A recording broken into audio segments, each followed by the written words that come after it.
Hello everyone, welcome back. In this video, we'll be discussing about the last problem of today's weekly contest, maximum sum queries. The problem is very interesting, and if you are seeing this kind of problems wherein you have to sort a pair by two different criteria to answer a single query, then it might be a bit harder for you.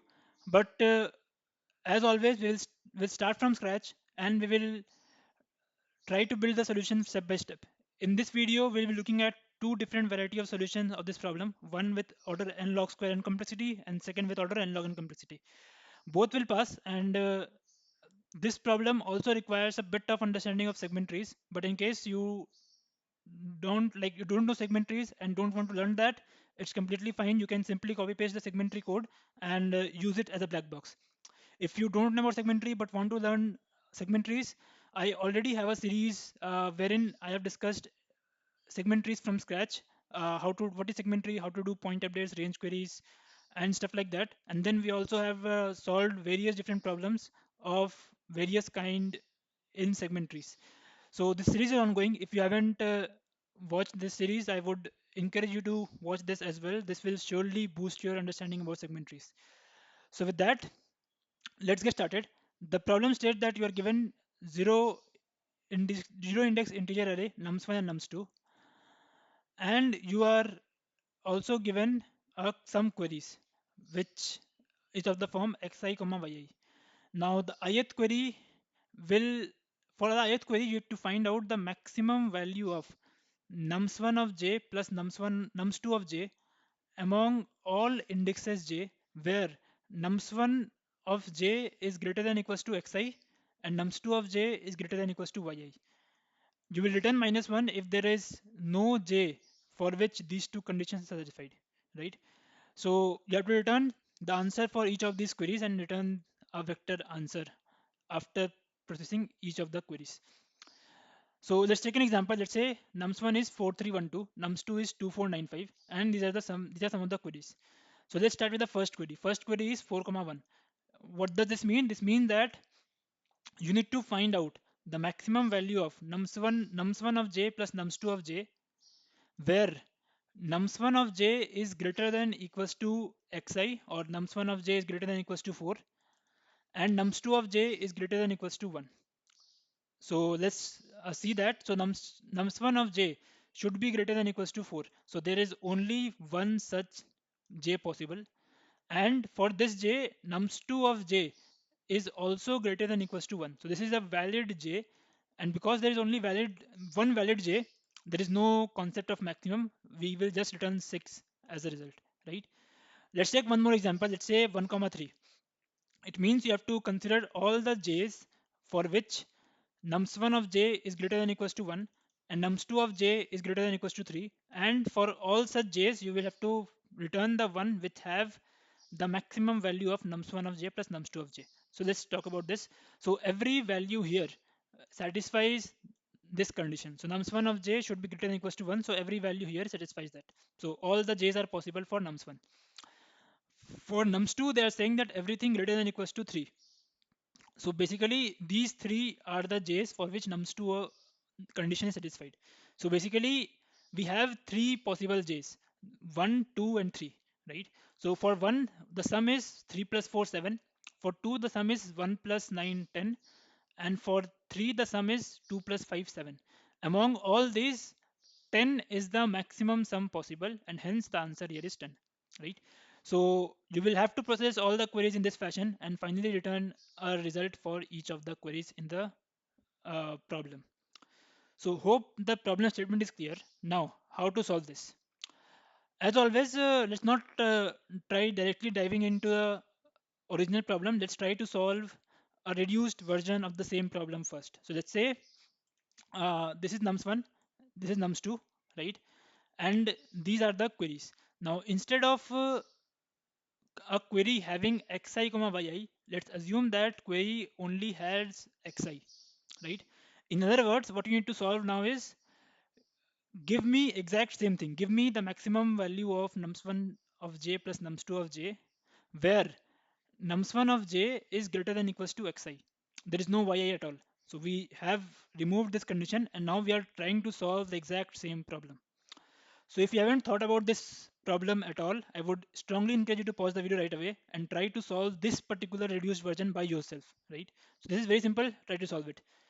Hope you have thought about it. So just to give you brief of the solution, the here that we need to figure out the value of maximum value of nums1 of j and plus nums2 of j for all the j's where nums1 of j is greater than equals to 4, right? So we have to find out all the j's where nums1 of j is greater than equals to 4. So there are various possible j's for where this condition is satisfied. But if you try to iterate over each of these elements one by one, you would take order n time to process a single query. So to process all the query, you require order q into n time, and that is surely not acceptable because n here is 10 to the power 5 and q is also 10 to the power 5. So we need to optimize this. So we have to solve it in better than order n. Now notice that you have to figure out or you have to take maximum across everything which is greater than equals to 4. Notice greater than equals to. So whenever these kind of things happen, the first thing you should do is you should try to sort the array. Now one thing we should take care by sorting the array is these two are at single position of j. So whenever we are sorting the array, we should make sure that we are sorting nums1 and nums2 together. So the sorted version of this array would look something like this, wherein you can see we have kept nums1 and nums2 together always, right? So here nums1 and nums2 are together, and for other places as well they are together. Now once you have sorted this array, answering the query is now very trivial.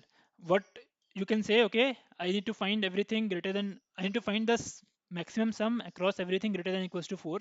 So I will come here because this is the lower bound of 4, and I will say find me the maximum in this particular range, right? Similarly, let's say for the second query, what will happen? You have 2. So you'll say lower bound of 2, you will come here, right? And you will say, okay, find me the maximum in this particular range, and for other queries as well. So what now we have to solve? We have to solve that how to find the maximum in a suffix, because every time you will be doing lower bound, you will be riding on a particular index, arriving at a particular index I, and you will have to find the maximum in the entire suffix because everything after I is greater than equals to the value at I.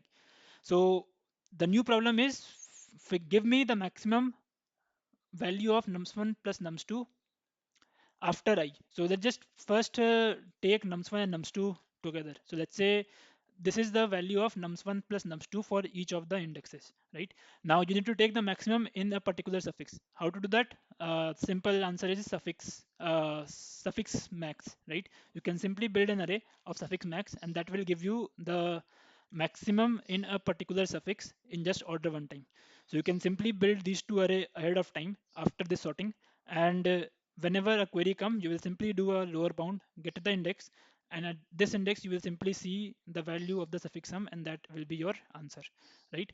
So hope this entire solution makes sense. What is the final time complexity of this entire solution?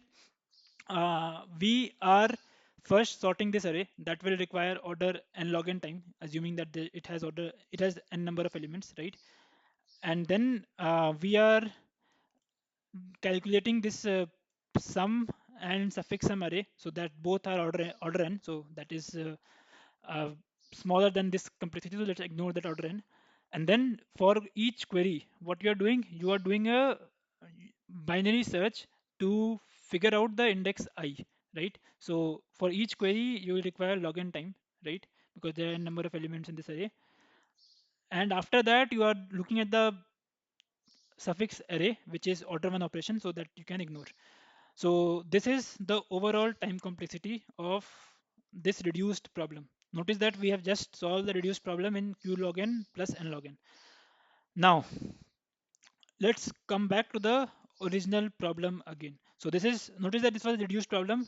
We were able to solve it in the required time constraint, but the original problem states that you need to solve this for uh, both the queries x and y, or both with both the constraints x and y. So notice that the constraint was nums1 of j should be greater than equals to xi, and nums2 of j should be greater than equals to yi. Now let's try to apply the same approach here. We have already sorted our array. Now we know that after 4, everything after this is greater than equals to 4. But not all the indexes after this are valid. Previously everything was valid, right? But now not everything is valid here.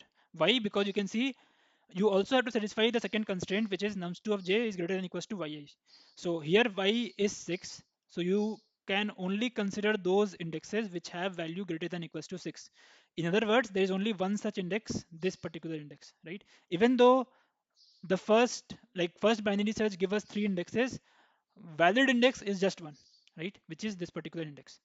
Now you might have figured out that same solution of suffix sum would not work at all here, right? What will you do now? Notice that you can't actually sort, like let's say you got this particular index I, right? After that you can say, okay, I will just sort this particular index and then just do a binary search over this index as well.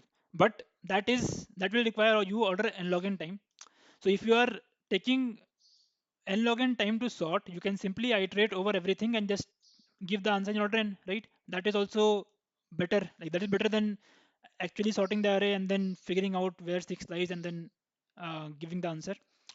So we don't have a better solution than order n here. Why order n? Because the value of I in worst case can be the first index, and in that case you have to iterate over every indexes of the array. Now we have to optimize this. From here onwards, there are two possible paths, right? We'll look at both the solutions one by one. First, let's start with the first solution, which utilizes the concept of merge sort. I hope you are already aware of merge sort algorithm. We'll look at first that solution. We'll not implement that because that requires some knowledge of merge sort segmentary as well, which we haven't discussed yet in our series. That is the next thing that we will be going to discuss in our series, and I will make sure that I will discuss this problem again when we are discussing merge sort. So in this particular video, this will be just be introduction so that people who know about merge sort, they can actually implement this entire algorithm by themselves. So what the problem statement is? Problem statement is we know a range wherein we have to query. We have filtered that range first. But among this range, we also need to do a binary search over a second parameter, right? And here actually merge sort will help, will come help in rescue. So we have 76594. So what you will do, you will first sort the array for sure. Like you know that you have to query in I to n. Now what you need to know is in this range I to n, you can simply skip this particular thing. What you can say that, okay, I know this constraint is already satisfied because you are at I. So this constraint is already satisfied. You can simply ignore this and you can say, just give me the value which is greater than equals to 6. In other words, you don't need the first array at all. You can simply work with the second array, right? So the approach is exactly similar to how we have solved the problem wherein this constraint was not there. So what we will do, we will simply create a merge sort segment tree wherein each node contains the value in the second array or nums2 array 76594 76594, right? And like this is how merge sort will be there. Like this simple how you do merge sort 6 comma 7, right? 5 comma 9, and then you do merge again, so you will have a sorted array here 5 6 7 9, and finally you will do merge here again, you will get 5 4 5 6 7 9, right? Now notice that when you are like this is a segment tree, let's consider that this is a segment tree. Now you are searching in the range 2 to n, right? So basically I is equals to 2, so you are searching in the range 2 to n. So you need to search in this particular range, right? Now in segment tree, you already know that the actual value will just be a summation of some of the nodes here. So in this particular case, the actual value would be the sum of this node and this node. Like 2 comma 7 will be built by these two nodes. Now what you have to get from this node, you have to get, okay, what is the maximum sum for these two indexes consider only those index which have the value greater than equals to 6, right? Because that was the value of y previously, right? So consider only those index which are greater than equals to 6 and give me what is the maximum value of nums1 plus nums2, right? So what you can do, you can simply come here, do a binary search. Now you can do binary search because you already have this array sorted here. Do binary search, get to the particular index. Now everything after this will be valid, right? Because this array is sorted as well. And once you reach a particular index j here, you know everything after this is valid. So you can apply the exact same trick. You can simply maintain a suffix sum here as well along with this array and just answer what is the maximum sum possible for everything which is greater than equals for every y greater than equals to 6. The same thing you will get from this particular node and you will take the maximum across these two to get the final result, right? What will be the time complexity? The actual in segment tree you actually iterate over log n nodes to get the final result. Like basically you'll merge log n nodes. Now what you're doing here in each of these nodes you're doing a binary search as well. So in each of these nodes you require log n time again. So for each query, you will require log square n time, right? Now, the first part where I say that you merge log n nodes is something I've already explained in the segment tree series. Like we have discussed in the first video how to find out the time complexity of uh, range query and point updates. And there I discussed like why log n, why not more and why not less. So we know that we will iterate over or will merge log n nodes, and for each nodes we are iterating or we are doing a binary search to figure out the constraint to make sure that constraint y equals to 6 or y greater than equals to 6 is valid. And for that we are doing a binary search, and hence for each node we are doing a binary search and there is log n node, so the complexity is order log square n. And we have q queries, so total complexity would be q log square n, right? And there will be some time for building this entire segment tree as well or merge sort tree as well, which we will not consider for now because like this will be definitely smaller than this. But as you haven't discussed about merge sort tree yet in the series, I will just pause that for a moment. So this was a quick introduction of how you can solve this problem using merge sort tree. The complexity again is order q log square n. But this problem, in this particular problem, we can solve this problem in better than q log square n complexity as well. And that's what we will be discussing next. So if you are like if you don't understand that merge sort tree part, just don't worry. You will be able to understand this particular part completely for sure because this part only talks about the small tricks about uh, doing sorting in an array. So you will be able to understand this part. So just focus here. So coming back, what was the original problem that we were trying to solve? Original problem that we were trying to solve was we know that okay, let's first get rid of this suffix sum because this is something we don't require.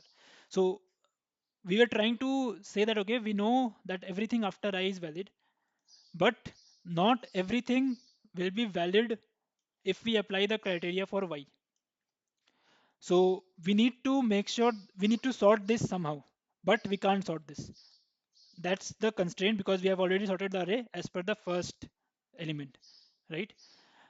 So how to solve this because we can't sort this, but sorting is required to answer this particular constraint. So there's a very standard technique to tackle these kind of problem wherein you know that sorting is required, but you can't actually sort because of some constraint, right? And the technique is you will process the queries in sorted fashion.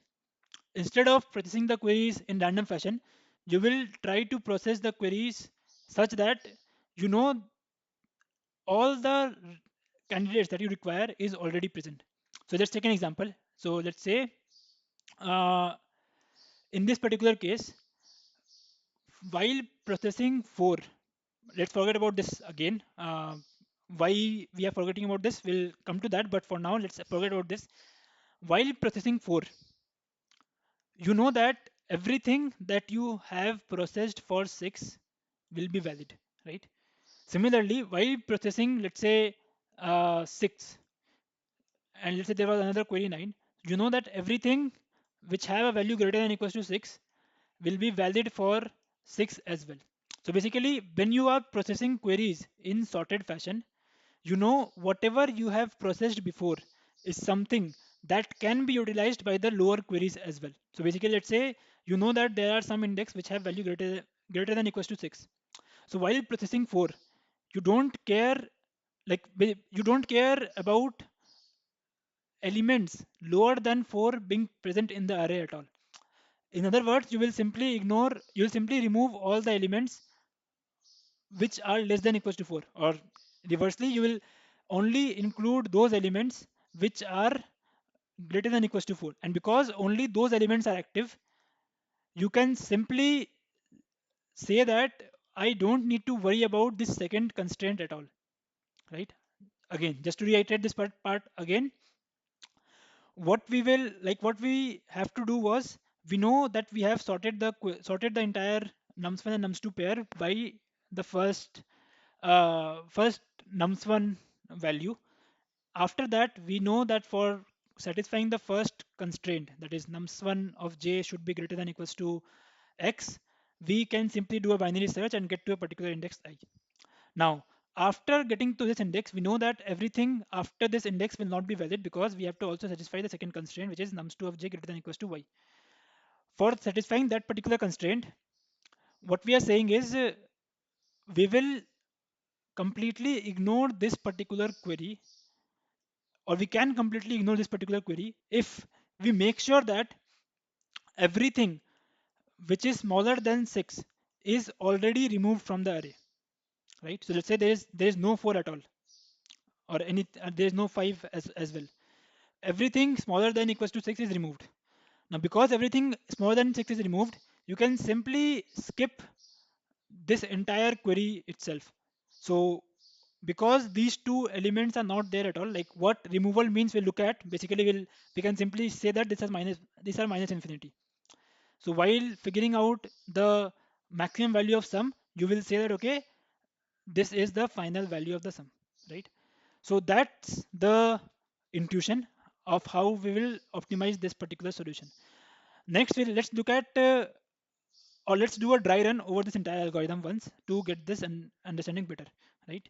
So let's first sort the queries. Now, because why we are sorting the query again? Because we want to make sure that whenever we are processing a particular query, everything smaller than that is something which is not present in the array. So we will sort the query in decreasing order of y, right? So we have sorted the query such that y is decreasing, right? Notice that x can be random, but y is decreasing. So let's just get rid of this. Now, this is the order we'll be processing. Initially, everything is inactive in this particular array.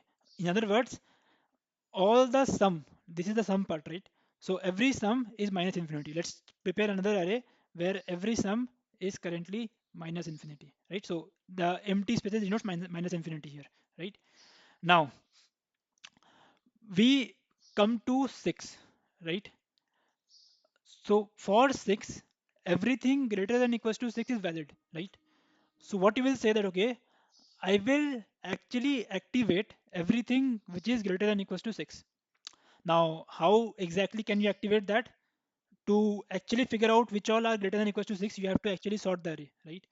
Now, notice that we have just to figure out everything greater than equals to 6 in the second array, and this is independent of the first array. So what we can do is we can simply maintain another pair which will just denote everything in the second array. So we have like these 5 elements 0, 1, 2, 3, 4, and this is the elements in the second array. And now we will simply sort these elements so that we'll come to know which all elements are greater than equals to 6. So we'll just sort the array, and while sorting we'll respect the indexes as well, because these are the indexes which we can tie back to the original array, right?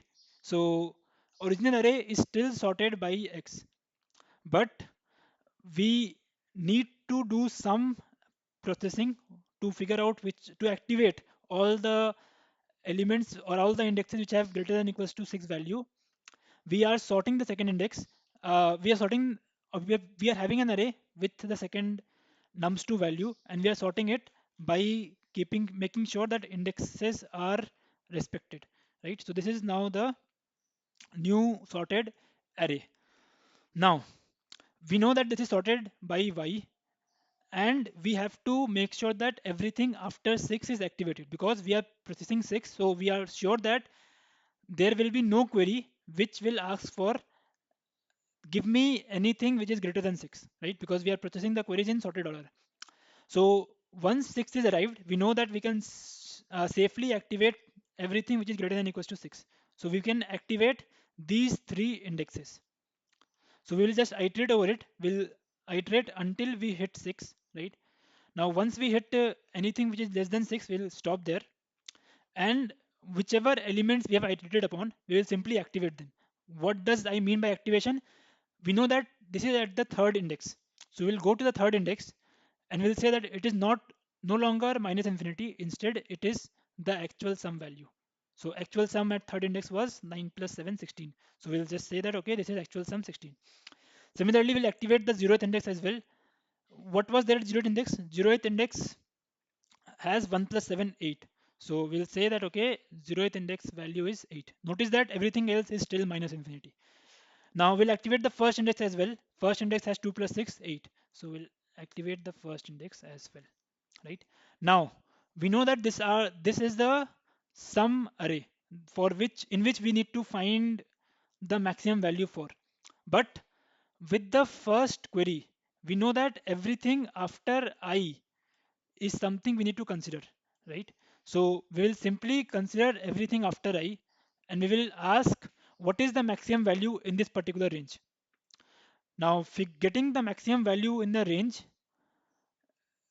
is something you can do with suffix sum as we have seen, but here we also have some updates. Initially, the values were minus infinity, but now the values are 16. So there are some updates as well happening because we have updates and range query. We can use segment tree here. So we can simply use simply put this array as a segment tree and do point updates with these activations. And for range query, we can simply say what is the maximum value in a particular range. So segment tree will give us 16, and that will be the answer for 4 comma 6, right? Let's take a couple of more examples, and this will make things much more clear. Let's say we are now processing 2 comma 6, right?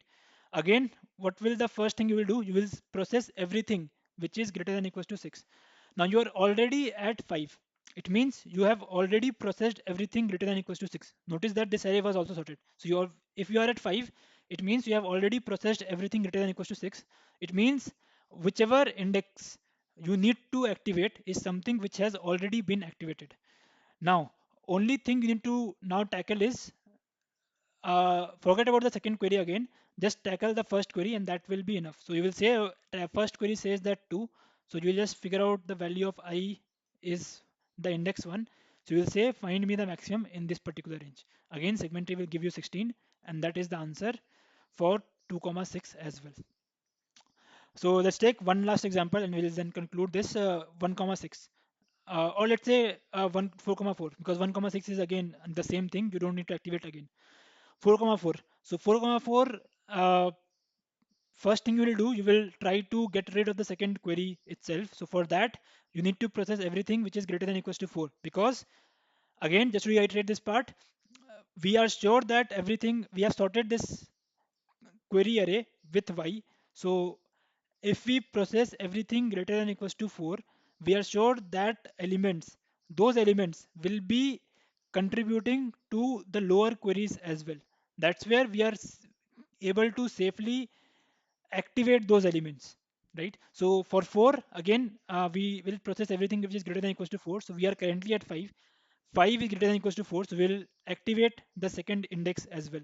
So second index has 5 plus 5, 10. So we'll simply go and update the second index to 10. Now finally, we'll go to 4. 4 is also greater than equals to 4. So we'll process this particular thing or activate the fourth index as well. Fourth index has 9 plus 4, 13. So fourth index has 9 plus 4, 13. This will be updated. Now finally, this will point to the end of the array. And thereon, we'll simply say that, okay, now second query is done. Just focus on the first one.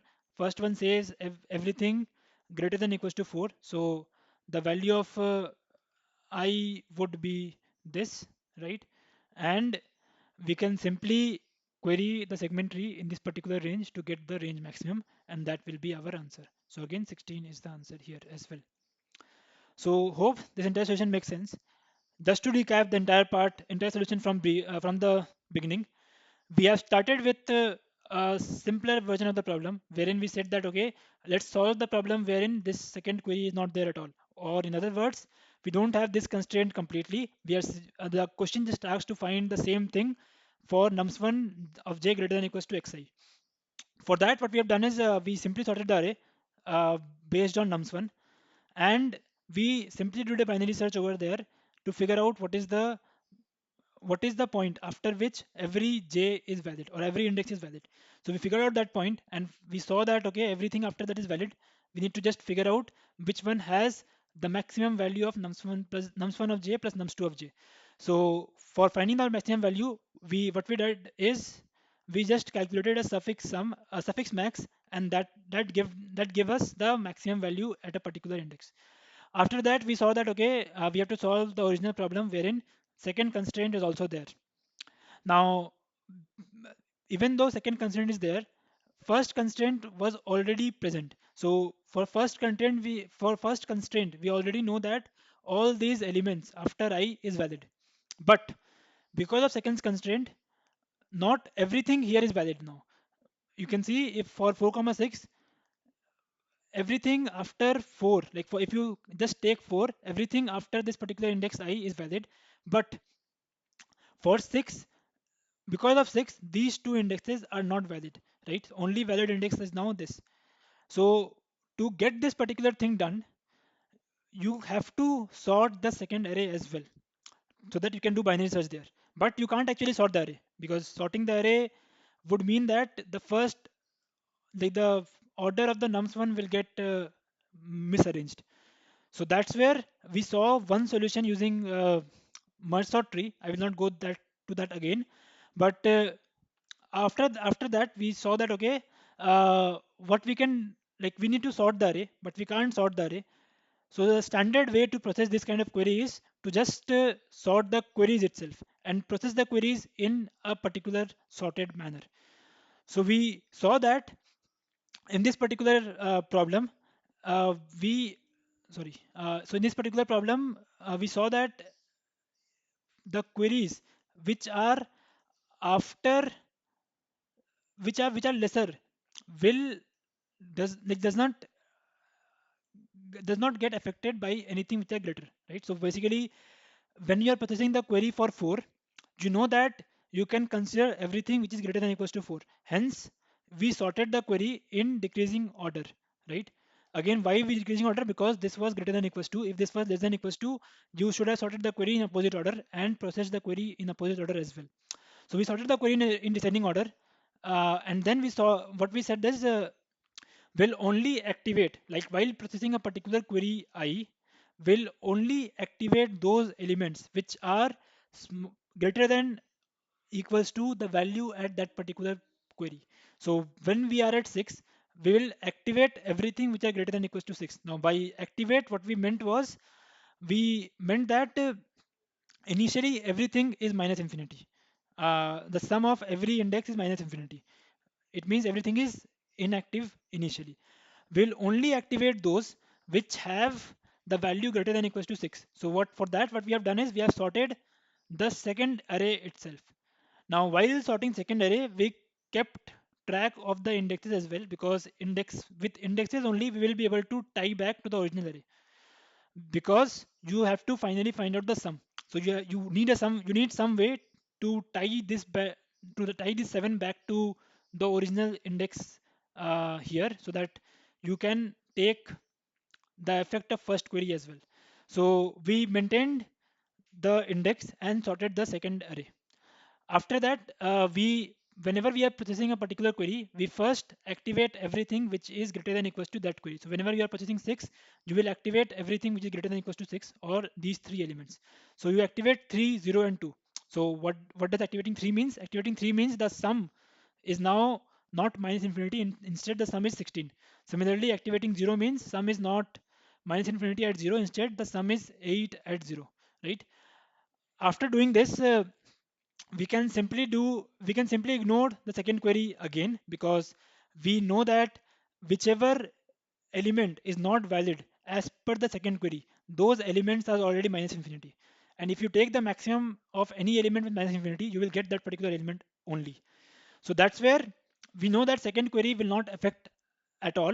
And that's the exact same problem that we have solved before. Basically, we can ignore the second query completely and just focus on the first query. So first query says that, okay, everything after I is valid. So just go there and take the maximum in the suffix from everything after I. And one last thing here, previously we were able to maintain suffix sum here because everything, the sum was constant, but because we are activating and we are activating elements one by one. In other words, we are changing the value at a particular index. The suffix max will also change, and to tackle that, we have built a range maximum segment tree so that we can answer range query in a particular suffix along with point updates efficiently, right? So, what is the time complexity of this entire solution? Time complexity of this entire solution is just order and log n. How? What we are doing we have done three things. First of all, we sorted this array, right? So sorting the array require n log n, so that's fine, right? After that, what we have done, we have sorted the queries as well. So sorting the queries will require q log q, right? Let's say there are q queries, so sorting the query will require q log q time, right? After that, what we have done is we have uh, we have sorted the second array as well by maintaining the index. So that will also require order n log n time. So this is just twice, right? After this, you have these three structures built. And now is the time to process every query. So for each query, what you are doing, you are iterating over this array and activating those elements which are greater than equals to the value. So for, like, after you have processed all the queries, you will have activated every element here. In other words, every element can be activated once. And for activating each element, you are doing a point update in segment tree. So point update in segment tree will require login time, and you are doing point updates for all the n elements one by one. So overall, this update will require n log n time amortized over the entire query lifetime. Now, what we are doing for each query, we are like skipping the second one. We are doing a binary search to get the value I, and then we are going to the segment tree to figure out what is the range, what is the suffix maximum after I. So, binary search will require login time, right? And then finding out the range maximum will again require login time. So, overall, for each query, you require login time here, right? Which is deterministic, and then the process of updating is only happening once per element over the entire query. So over the entire query, you will have n log n factor as well. So there is one more n log n factor here. So overall, the complexity is n log n plus q log n plus q log q, right? And that will fit in the given time constraint. And that, just to give you a glimpse, this is much better than what we have q log square n before with the merge sort tree. So that's pretty much it. In the next section, let's look at the pseudo code for this entire algorithm.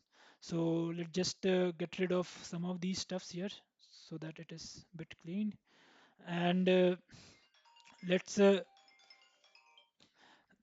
just look at the pseudocode. So pseudocode is again very similar.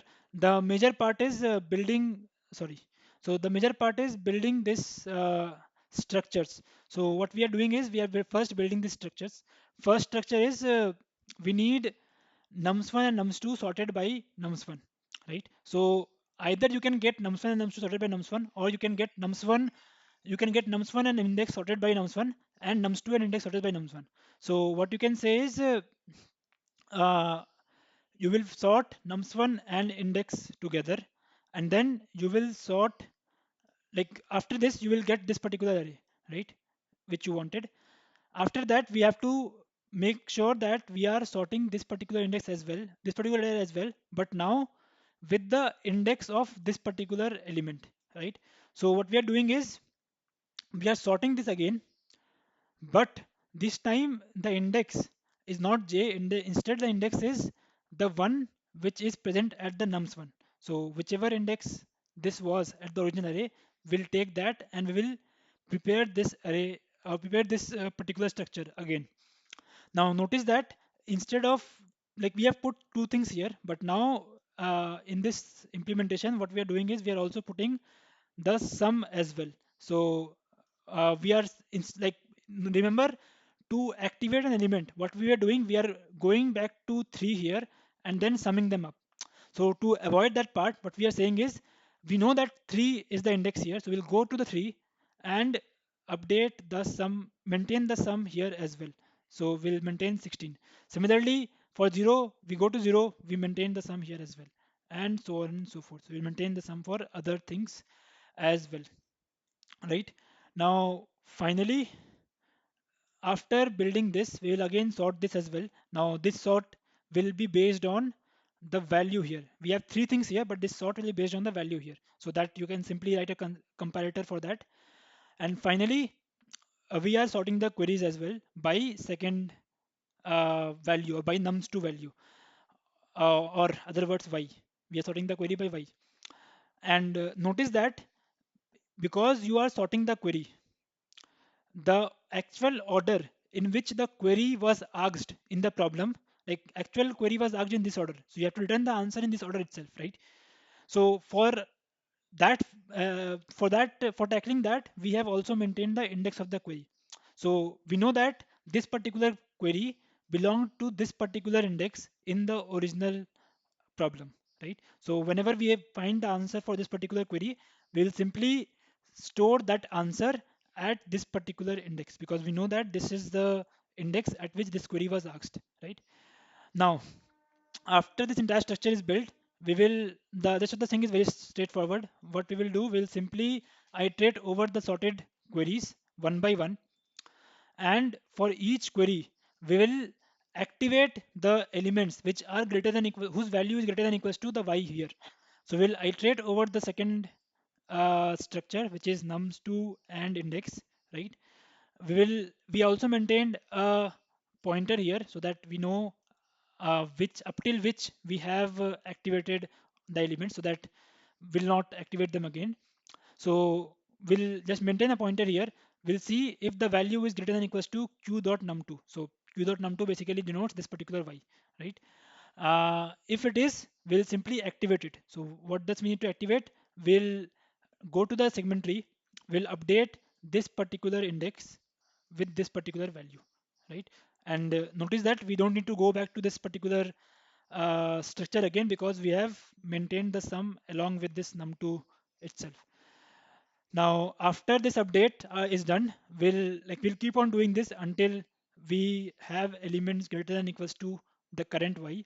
After that, the stuff is simple. We'll simply find out the lower bound for, or we can simply ignore the second part completely, and we'll simply figure out the lower bound of the first index, or the x, and get the index after which everything will be valid. So we'll get this particular L, and the answer would be the range max in the range L comma n minus 1. And one more thing to note here is this answer will not be the answer for this particular index. Instead, this is the answer for this particular index. So we'll store that in this particular index, and we have stored this while sorting the query itself, right? So hope this entire session makes sense. I would, if you have watched to this point, I would strongly encourage you to pause the video and try to code this entire solution by yourself. Feel free to look at the pseudo code again and again and try to just copy paste and convert that into code and get it accepted as well. Because whenever, if you don't code, you will not be able to grasp this concept for a longer time. Again, the main thing that we have looked at here is if you have to sort the array, but you are not, like, but you are bind that you are not able to sort it completely, because of some factor, there are two choices. Either you will do a merge sort segment tree. Again, this depends if the query is something that you can answer in a very efficient manner. Or the second thing is what you can do is simply sort the queries and process them in the sorted order. So that's the main crux. Next, we're looking at the code. The code is straightforward and is exactly equal to the pseudocode that we have seen. So to simplify the entire thing, we have maintained two structure here. One is the query structure, which will have num1 and nums2, or in other word, x and y, and the index of the query. And remember that we have to sort the query as well. So we need to write a comparator. And sorting the query will happen based on the value of y. So we'll just sort the query based on num2. Whichever num2 is greater, that num2 will come first. So that's the query structure. Then we have maintained a node structure. This node structure will store this particular thing. So notice what is there, which it has an index, which ties back to this particular sorted index in nums1. It has the value of num2, and it has the sum of num1 and num2. So that's the three things we are storing. It has the value, it has the index, it has the sum. And notice we have to sort this structure as well, and we will sort the structure based on the value of num1. Whichever num1 is greater, which that will come first. So that's what we have done. We have sorted this based on the value, whichever has greater value, which will that will come first. So that was the node structure. Now, what we are doing, as we have discussed, we'll simply sort nums1 by nums1 and index. Again, you can skip this and sort both nums1 and nums2 as well. I just simply skip that so that I don't need to make one more structure here.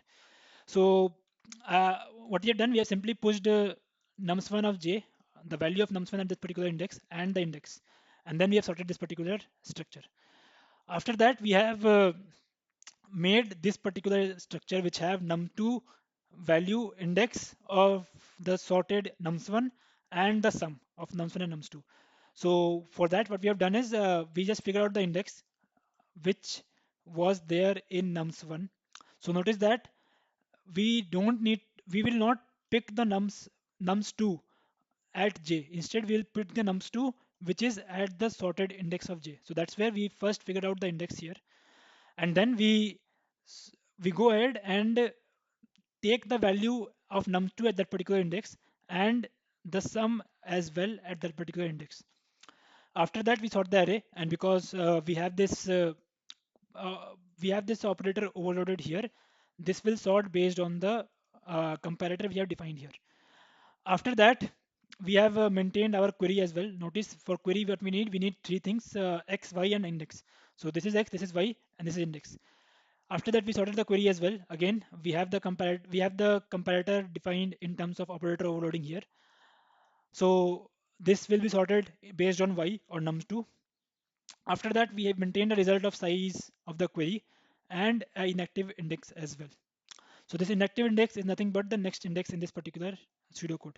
So what we have to do for each, we'll iterate over every query and we will try to activate all the values which have all the indexes which have the value greater than equals to the num2 of the query or the y part of the query. So we'll look at the while loop, but we'll activate all the indexes. After activating all the indexes, we'll just simply go ahead and do a lower bound over the sorted nums1 array. So sorted nums1 array, we took that and we did a lower bound over that for the query.nums1. We get L, and R is obviously L minus 1 because everything after L is valid. So we will simply store in this particular result tree.query L comma R. So this tree is nothing but a segment tree that we have defined above. So we'll simply do a range sum or range max in this range L to R. Now finally, this activation part is very straightforward. We simply extracted this entire node in a local variable here so that it is easy to access, and then we simply go ahead and update this particular index with this particular sum and incremented the inactive index as well so that if the next index needs to be activated, it can be activated again. So hope this entire solution makes sense now.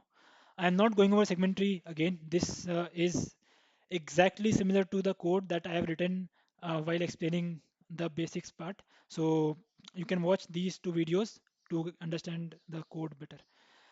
So that's about it. If you have any doubts in this entire solution, feel free to post that in the comment section below. And I hope you learned something new from this particular video. Again, I would like you to remember this fact that if you have to sort the array and you don't have the liberty to sort the array, what are the options that you have? So with that, if you like the video, give it a thumbs up and do subscribe if you're not already. And I will see you in the next one. Thank you.